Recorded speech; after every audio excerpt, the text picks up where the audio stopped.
Deirdre Siempre Verde se apoyó contra la piedra húmeda de la Academia Robledal, con su mochila de lona raída apretada contra ella. El sol del atardecer proyectaba largas sombras sobre el césped y ya podía distinguir los tonos chirriantes de risas arrogantes que se habían convertido en la banda sonora de sus días. El temor le revolvía el estómago al reconocer la risita maliciosa que había resonado en sus pensamientos durante lo que parecía una eternidad. A primera vista, Deirdre parecía diseñada para provocar la ira del grupo popular. Era larguirucha y torpe, con unas trenzas negras indomables que desafiaban cualquier intento de orden. Su americana siempre era un poco grande, su falda invariablemente arrugada, y sus gafas de montura metálica se deslizaban constantemente por su nariz puntiaguda.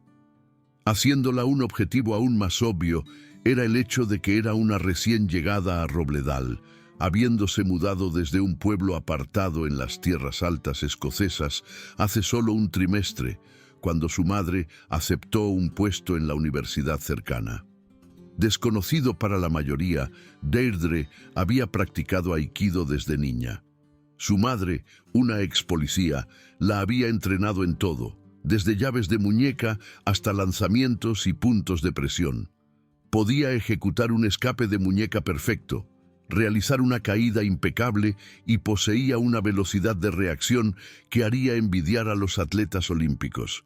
Pero su madre le había inculcado un principio desde el primer día: solo usa tus habilidades cuando alguien esté en peligro inminente. La fuerza física siempre era el último recurso, y ella había prometido no iniciar nunca la agresión. El trío que se acercaba a ella ahora la había estado atormentando desde su primer día en Robledal. Liderando la carga estaba Julián Aznar, el arquetípico famoso del instituto, con un cabello castaño impecablemente peinado, trajes a medida y una sonrisa encantadora que podía derretir a los directores, pero que escondía un núcleo de pura malicia. Su lugarteniente era Iker Montenegro, un corpulento jugador de rugby cuyo único propósito parecía ser amplificar las bromas de Julián e intimidar a cualquiera a quien Julián apuntara. La tercera miembro era Beatriz Soler, capitana del equipo de baloncesto, cuya belleza solo era superada por su venenoso cotilleo y su capacidad para difundir rumores más rápido que un virus. «Vaya, vaya, vaya», arrastró Julián, su voz goteando falsa dulzura. «Si no es nuestra pueblerina favorita, bonita falda Deirdre, ¿la rescataste de un contenedor de Cáritas?» La mano de Deirdre fue instintivamente a su falda del uniforme, una prenda gris lisa que formaba parte del estricto código de vestimenta de Robledal. No era elegante, pero estaba limpia y planchada. Había pasado horas aprendiendo a arreglarla y mantenerla, decidida a encajar en su nuevo instituto. «Déjame en paz, Julián», murmuró, su voz apenas audible. «No estoy molestando a nadie». Iker se acercó, su tamaño proyectando una sombra sobre ella. «Oh, pero nos estás molestando, bicho raro. Tu mera presencia nos molesta, ¿verdad, Beatriz?» Beatriz sacudió su melena rubia perfectamente peinada y estudió sus uñas recién pintadas con exagerado aburrimiento. «Totalmente. Quiero decir, mira esas gafas. Son tan gruesas que apuesto a que puede ver a través de las paredes. Oye, Deirdre, ¿te ves alguna vez invitada a una fiesta? Porque no preveo que eso suceda pronto». Los tres estallaron en risas y Deirdre sintió que sus mejillas se enrojecían de humillación. Los estudiantes que pasaban por allí o fingían no darse cuenta o se detenían a observar el espectáculo con morbosa fascinación. Se dio cuenta de que la señora Alarcón, su profesora de lengua, caminaba hacia la sala de profesores, pero desvió la mirada deliberadamente cuando vio lo que estaba sucediendo. «Solo déjame ir», repitió Deirdre intentando rodearlos, pero Iker le bloqueó el camino.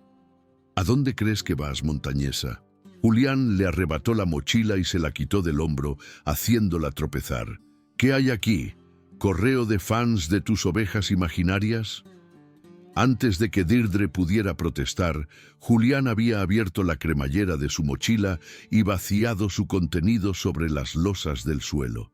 Sus libros de texto, cuadernos y artículos de papelería meticulosamente organizados se esparcieron por el suelo. Su transportador se rompió contra el hormigón y hojas sueltas bailaron en la brisa de la tarde. «¡Uy!», dijo Julián con fingida sorpresa. «¡Qué torpe por mi parte!». Deirdre se arrodilló, tratando frenéticamente de recoger sus pertenencias mientras contenía las lágrimas. Sus manos temblaban mientras alcanzaba su transportador roto, sabiendo que su madre se disgustaría porque no había cuidado mejor sus cosas. Mientras se apresuraba a recoger sus papeles dispersos, sintió algo helado y pegajoso gotear por su cabello. «Oh, cielos», dijo Beatriz con una voz goteando falsa preocupación. «Accidentalmente derramé mi refresco.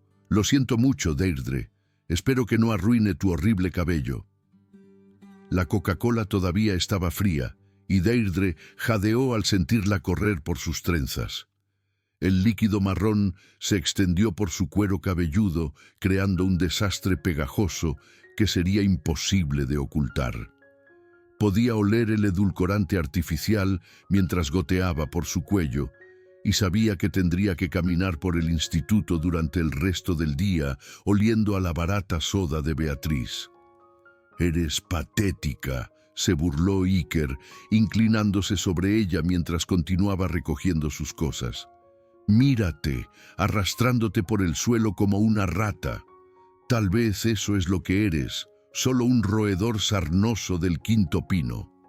El entrenamiento de Aikido de Deirdre le había enseñado a regular su respiración y mantener la compostura bajo presión, pero podía sentir que su control flaqueaba. Cada instinto le gritaba que se levantara de un salto y demostrara a estos matones exactamente de lo que era capaz, pero las palabras de su madre resonaron en su mente. «La fuerza física nunca es la respuesta, Deirdre. Aléjate. Siempre hay una solución mejor». Terminó de recoger sus pertenencias y se levantó lentamente, con su cabello empapado de Coca-Cola pegado a su cuello. «Necesito ir a clase», dijo, su voz firme a pesar de la agitación dentro de ella. «Oh, pero aún no hemos terminado contigo», dijo Julián, obstruyendo su camino una vez más. «Mira, hemos estado pensando y hemos decidido que Robledal sería un lugar mucho más agradable sin ciertos elementos. ¿No estás de acuerdo, chicos?» «Absolutamente», intervino Beatriz. «Quiero decir, algunas personas simplemente no encajan aquí. Bajan el tono, si me entiendes». Iker se crujió los nudillos amenazadoramente. «Tal vez deberíamos ayudarla a encontrar un nuevo instituto, uno que sea más adecuado para su tipo». La mente de Deirdre corrió. Podría someter fácilmente a los tres en menos de un minuto, pero hacerlo significaría romper su promesa a su madre y potencialmente ser expulsada de otro instituto. Ya se había visto obligada a dejar su antiguo instituto en las Tierras Altas después de que su madre perdiera su trabajo anterior, y no podía soportar la idea de decepcionarla de nuevo. «Por favor», suplicó, odiando lo débil que sonaba su voz. «Solo quiero ir a clase». «Oh, ha dicho por favor», se burló Julián.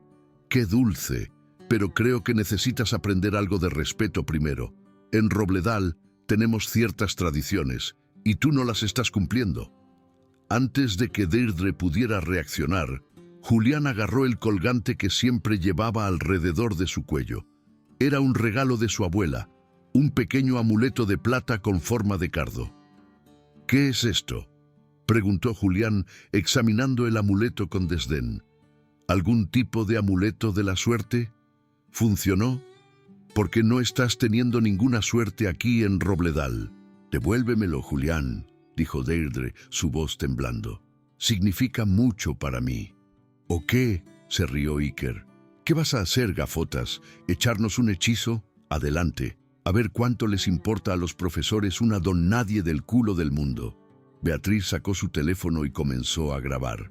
Esto va a ser genial. No puedo esperar para publicarlo en línea. Marginados de Robledal, gamberra montañesa. El agarre de Julián sobre su amuleto se tensó y Deirdre sintió la cadena clavándose en su piel. Podía oír a los estudiantes reunirse a su alrededor, algunos riéndose entre dientes, otros susurrando entre ellos. La multitud estaba creciendo y podía sentir docenas de ojos observando su humillación. «Parad», dijo, su voz apenas controlada. «Me estáis haciendo daño». «Oh, te estoy haciendo daño». La voz de Julián estaba llena de falsa preocupación. «Bueno, tal vez si no fueras tan rara, esto no estaría sucediendo. Tal vez si simplemente volvieras a la granja de ovejas de donde vienes, todos serían más felices». Fue entonces cuando Deirdre lo vio. A Álvaro Macías, el chico tranquilo de su clase de historia que había sido amable con ella en su primer día. Estaba de pie al borde de la multitud, con sus ojos color avellana llenos de preocupación. Había intentado hablar con ella varias veces, ofreciéndose a prestarle apuntes o mostrándole el instituto. Se había dado cuenta de que esperaba con ansias sus breves conversaciones y sospechaba que él podría tener sentimientos por ella que iban más allá de la amistad. Álvaro dio un paso adelante, su voz temblorosa, pero resuelta. Dejadla en paz, no os ha hecho nada». La cabeza de Julián giró bruscamente, sus ojos entrecerrándose al notar a Álvaro. «Oh, mira quién está jugando al caballero de brillante armadura, si no es el ratón de biblioteca». «¿Qué pasa, Álvaro? ¿Estás enamorado de nuestra pequeña princesa montañesa?» «He dicho que la dejéis en paz», repitió Álvaro, su voz haciéndose más fuerte. «Esto no está bien, y lo sabéis». Beatriz se rió, un sonido como cristales rompiéndose. «Oh, Dios mío, esto es perfecto. Los dos mayores perdedores del instituto, defendiéndose mutuamente. Es como una telenovela terrible». Iker se movió hacia Álvaro, con los puños cerrados. «¿Por qué no te metes en tus propios asuntos, Macías, a menos que quieras unirte a tu novia en la cuneta?» Deirdre sintió que algo se rompía dentro de ella. Ver a Álvaro siendo amenazado por su culpa, verlo ponerse en peligro para defenderla, fue la gota que colmó el vaso. Pero antes de que pudiera reaccionar, Julián hizo algo que lo cambiaría todo. «¿Sabes qué?», dijo Julián, su voz fría y calculadora. «Creo que este cardo necesita irse. No te está funcionando, Deirdre». Antes de que nadie pudiera detenerlo, Julián tiró bruscamente del amuleto, rompiendo la cadena. El cardo plateado cayó al suelo, aterrizando con un suave tintineo sobre las losas. La multitud jadeó ante la audacia del acto. «Ahí», dijo Julián admirando su obra, «mucho mejor. ¿No creéis, chicos?». Deirdre miró su collar roto, el que había apreciado desde la infancia, el que había usado todos los días como un recordatorio de su familia y su hogar. Era una simple pieza de joyería, pero representaba todo lo que había tratado de aferrarse en este instituto. Y ahora estaba destruido, destrozado por un chico que parecía deleitarse con su miseria. Algo fundamental cambió dentro de Deirdre en ese momento. Había soportado semanas de burlas, había visto arruinadas sus pertenencias, le habían vertido refresco encima y había sido humillada frente a sus compañeros. Pero este acto deliberado de destrucción, esta crueldad casual, dirigida no solo a ella sino también a Álvaro, cruzó una línea que no podía ignorar. Levantó la vista hacia Julián, sus ojos azules brillando con una intensidad que lo hizo estremecerse. «No deberías haber hecho eso», dijo, su voz baja y peligrosa. «Oh, sí». Julián trató de mantener su actitud engreída, pero algo en la expresión de Deirdre lo puso nervioso. «¿Y qué vas a hacer al respecto, pueblerina? ¿Llorar? ¿Correr al director? Acepta la realidad. No eres nada, no eres nadie, y siempre lo serás». Deirdre se quitó lentamente las gafas y se las entregó a un Álvaro conmocionado. «Sujétalas por mí», dijo con calma. «Las necesitaré de vuelta en un momento». «Deirdre, ¿qué estás haciendo?», susurró Álvaro, pero ella ya se había vuelto para enfrentarse a Julián. «He terminado de huir», dijo, su voz resonando por el césped. «He terminado de estar callada y he terminado de dejar que lastimes a la gente que me importa». Julián se rió, pero sonó forzado. «Oh, esto es genial. La rara cree que es dura ahora. Iker, ¿por qué no le enseñas lo que realmente significa ser duro?» Iker dio un paso adelante, crujiéndose los nudillos de nuevo. «Esto va a ser divertido. He estado deseando darte una lección durante semanas». Lanzó un torpe puñetazo a la cara de Deirdre, confiado en que ella se acobardaría o huiría. En cambio, ella se movió con fluida gracia, esquivando su puño y usando su propio impulso para desequilibrarlo. Con un movimiento rápido, agarró su muñeca y ejecutó una llave de muñeca del libro de texto, enviándolo al suelo con un grito de dolor. «¡Mi muñeca!», gritó, su voz amortiguada por la hierba. «¡Me ha roto la muñeca!». La multitud estalló en murmullos de sorpresa. Nadie había esperado que la tranquila y torpe Deirdre se defendiera, y ciertamente no con tanta habilidad eficiente. Beatriz gritó y dejó caer su teléfono, mientras que Julián miraba con incredulidad a su amigo herido. «¡Iker!», gritó Julián, pero antes de que pudiera procesar lo que había sucedido, Deirdre se estaba moviendo de nuevo. Se giró hacia Beatriz, que estaba buscando su teléfono en el suelo. «Borra ese vídeo», dijo Deirdre con calma. «Ahora». Yo, tartamudeó Beatriz, su confianza anterior completamente desaparecida. «No sé cómo». «He dicho que lo borres», repitió Deirdre, su voz transmitiendo una tranquila autoridad que hizo temblar las manos de Beatriz. Beatriz borró rápidamente el vídeo, sus dedos temblando mientras trabajaba. «Se ha ido», susurró. «Lo he borrado». Julián finalmente encontró su voz. «Estás loca. No puedes simplemente atacar a la gente. Voy a llamar a la policía». «Adelante», dijo Deirdre, girándose para enfrentarlo. «Cuéntales cómo destruiste mi propiedad, cómo me has estado acosando durante semanas, cómo amenazaste a mi amigo. Estoy segura de que estarán muy interesados en tu versión de la historia». La cara de Julián se puso roja de ira y vergüenza. Había sido humillado por la chica a la que había atormentado durante semanas y frente a todo el instituto. Su reputación como el intocable rey de Robledal se estaba desmoronando ante sus ojos. «¿Crees que eres tan dura?», gruñó, sacando su teléfono. «Bien, veamos lo dura que eres cuando publique esto en todas partes. Nadie olvidará nunca lo rara que eres». Levantó su teléfono, preparándose para tomar una foto del cabello empapado de Coca-Cola de Deirdre y el caos a su alrededor. Pero cuando levantó el dispositivo, Deirdre se movió con la velocidad del rayo. Su mano salió disparada y arrebató el teléfono de su agarre, lanzándolo alto al aire. El teléfono aterrizó con un satisfactorio estruendo en el suelo duro, haciéndose añicos.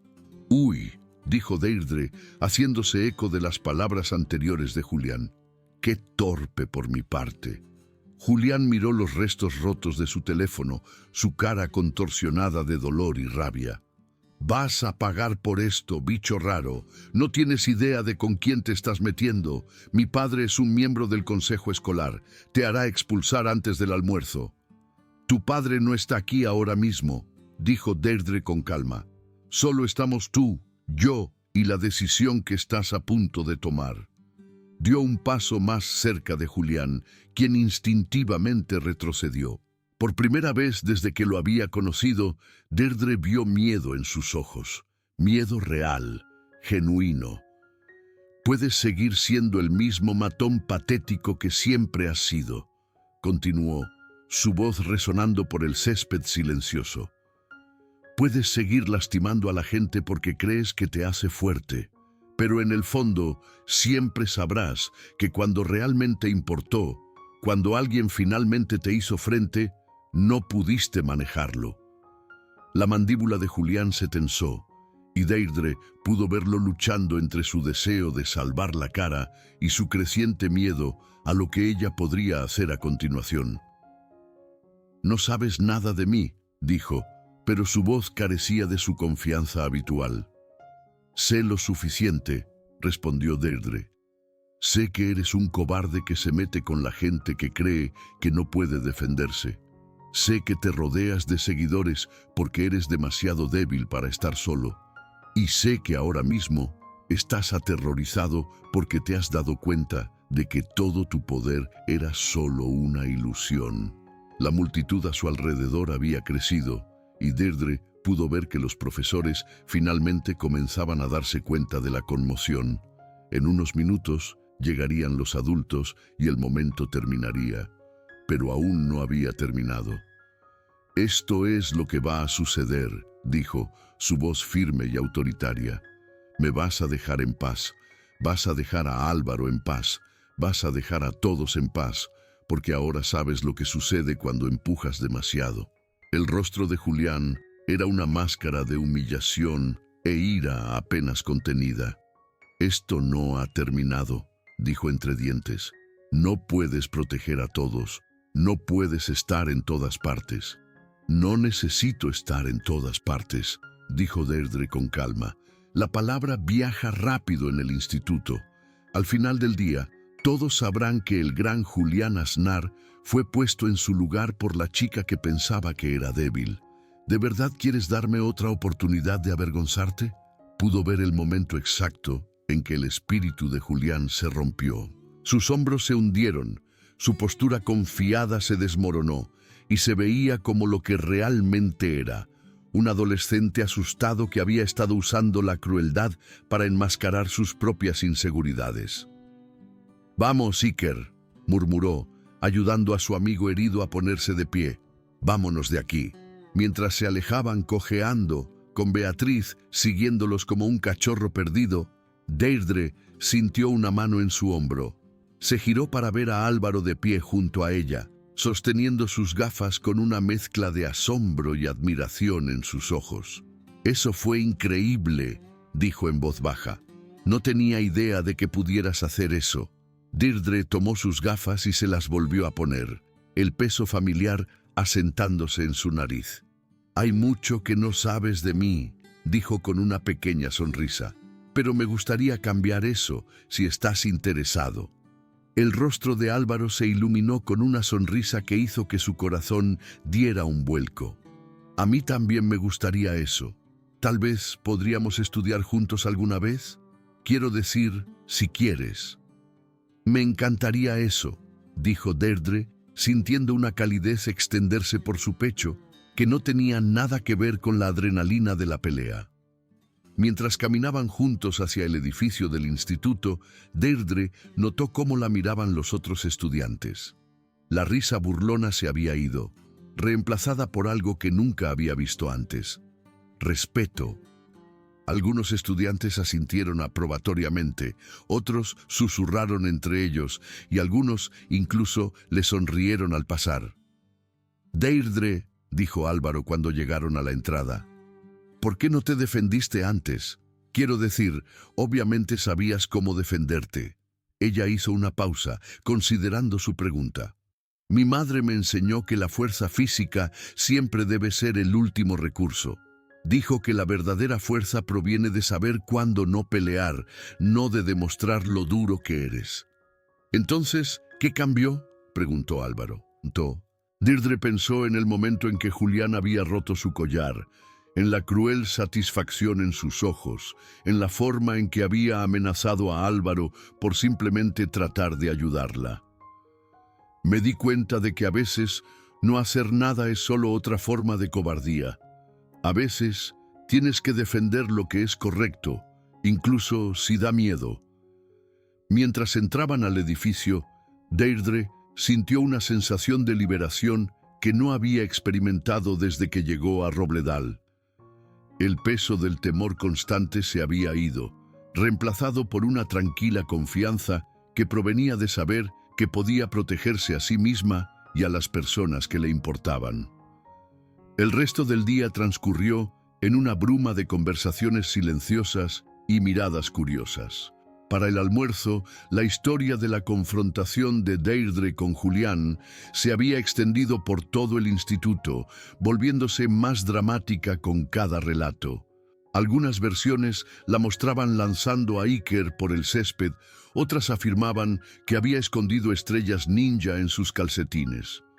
Pero a Deirdre no le importaban los rumores. Estaba más interesada en la invitación al almuerzo de Álvaro, el saludo amistoso de una chica en su clase de arte y la forma en que los profesores parecían reconocerla por primera vez, no como una víctima, sino como una estudiante digna de consideración. Esa tarde, mientras esperaba a que su madre la recogiera, Deirdre reflexionó sobre todo lo que había sucedido. Había roto su promesa de no iniciar nunca la fuerza física, pero también se había salvado a sí misma y a Álvaro de más tormento. Había elegido pelear no por ira o venganza, sino por una determinación de proteger a las personas que le importaban. Cuando llegó su madre, le contó todo: las semanas de acoso, el collar roto, el momento en que finalmente se había defendido.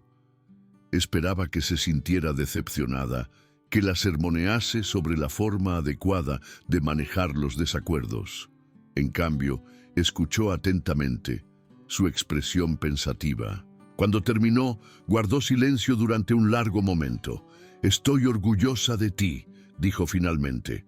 «No porque peleaste, sino porque peleaste por las razones correctas. No te convertiste en una matona tú misma.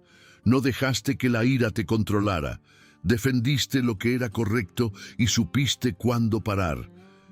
«Me preocupaba haberte defraudado», admitió Deirdre.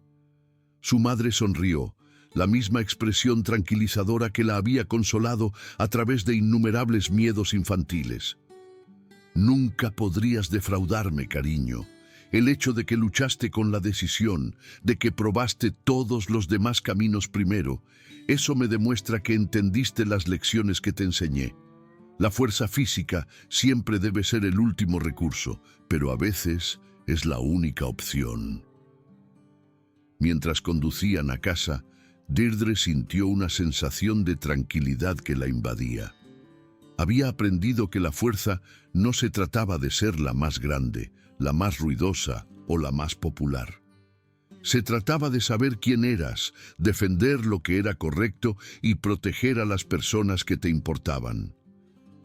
A la mañana siguiente entró en la Academia Robledal con la cabeza en alto, luciendo un nuevo collar que su madre la había ayudado a elegir. Vio a Julián en el pasillo, con el brazo en cabestrillo, su habitual arrogancia reemplazada por una cautelosa vigilancia. Cuando sus ojos se encontraron, él rápidamente miró hacia otro lado.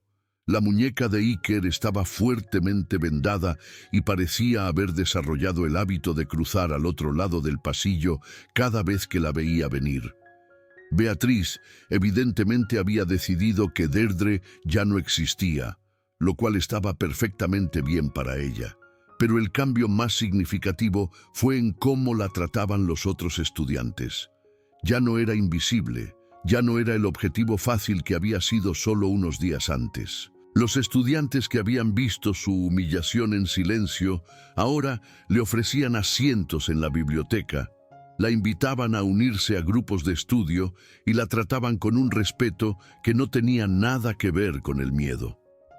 3 semanas después, mientras Deirdre estaba sentada en la biblioteca del instituto trabajando en una tarea de química con Álvaro, se dio cuenta de que había encontrado algo que nunca había esperado encontrar en Robledal, un lugar al que pertenecía. No porque se hubiera abierto camino a golpes hacia la aceptación, sino porque finalmente le había mostrado al mundo quién era realmente. La chica tranquila de las tierras altas se había ido, reemplazada por alguien más fuerte, más segura de sí misma y más segura de su lugar en el mundo. Había aprendido que a veces la única forma de encontrar la paz era estar dispuesta a luchar por ella, no con odio o crueldad, sino con la tranquila fortaleza que proviene de conocer tu propio valor. Y mientras Álvaro le sonreía al otro lado de la mesa, sus ojos brillantes de admiración y afecto, Deirdre supo que su madre había tenido razón todo el tiempo. La verdadera fuerza no se trataba de nunca caer, se trataba de siempre levantarse, defender lo que es correcto y nunca perder de vista quién querías ser.